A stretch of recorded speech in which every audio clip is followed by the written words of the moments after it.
Sometimes I just want someone to hug me and say, I understand your pain. It's going to be okay. Here's a coffee and $2 million. Well, greetings world and greetings 7-Spot.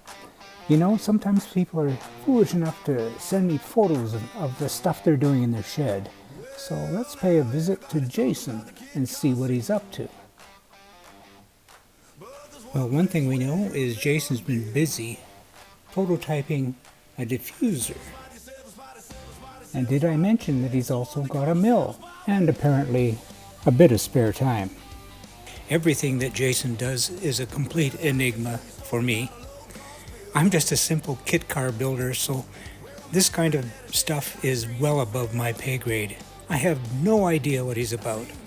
The biggest question I have, though, is how does he fit a mill, a lathe, his welding equipment, and all of his composite stuff in a single car garage? As always, structural and artistic. You can file this under I have no clue. Jason sent me the pictures and I'm leaving it up to you to tell me what it is. Well, thanks for the update, Jason. It's always great seeing your pictures and trying to figure out what you're doing.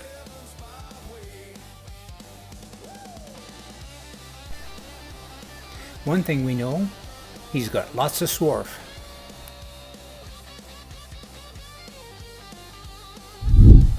And on the topic of Aero, and nobody understands me, Eric Streeter and Dave Lassell are working on a show for 7-Spot on the topic of Aero and wings and diffusers and everything about making it stick. So Aric is a professional driver and knows a thing or two about setting up cars to the track. He does podcasts and has a Substack about making it stick. You're not going to want to miss this one, so subscribe. And if we pull this one off okay, who knows, we might even put Aric and Duncan Cowper together to discuss the topic of hill climb. Moving right along with the topic of nobody understands, we've got two faces of the Fiat 126 for you. Recently, Andy Entwistle of Raptor shared some photographs of his Raptor 126, so I thought I'd share some excerpts from an interview we did with Alessandro Galtieri, a Ferrari engineer, and his two Fiat 126s. Enjoy!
It's 7-Spot.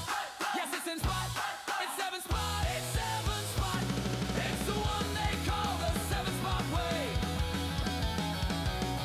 Well, now everybody's talking about the kit car scene, but there's one place where the passion is clean, and it's 7-Spot.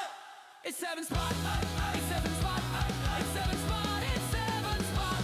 It's the one they call the 7-Spot way. It's the one they call the 7-Spot way. It's the one they call the 7-Spot way.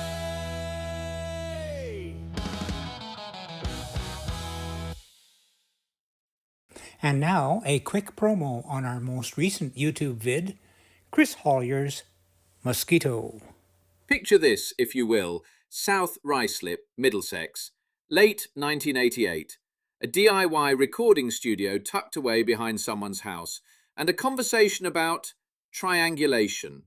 Now, I don't know about you, but when I'm having a late-night conversation with friends, we're generally not discussing the fundamental principles of structural engineering.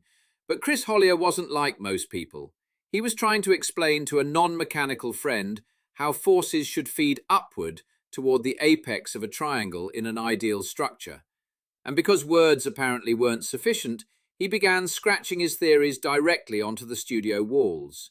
Permanently, like some sort of automotive Da Vinci, creating his own Sistine Chapel of chassis design. The following morning, and I want you to appreciate the word following here, when sobriety and daylight returned, Chris looked at those indelible gouges in the wall and realized something remarkable. Those ancient hieroglyphics, as he would later call them, formed the perfect basis for a lightweight sports car chassis. Most people would see vandalism. Chris Hollier saw the future. And that's where our story truly begins. Well, now everybody's talking about the kid car scene, but there's one place here where you've never been. It's Seven Spot.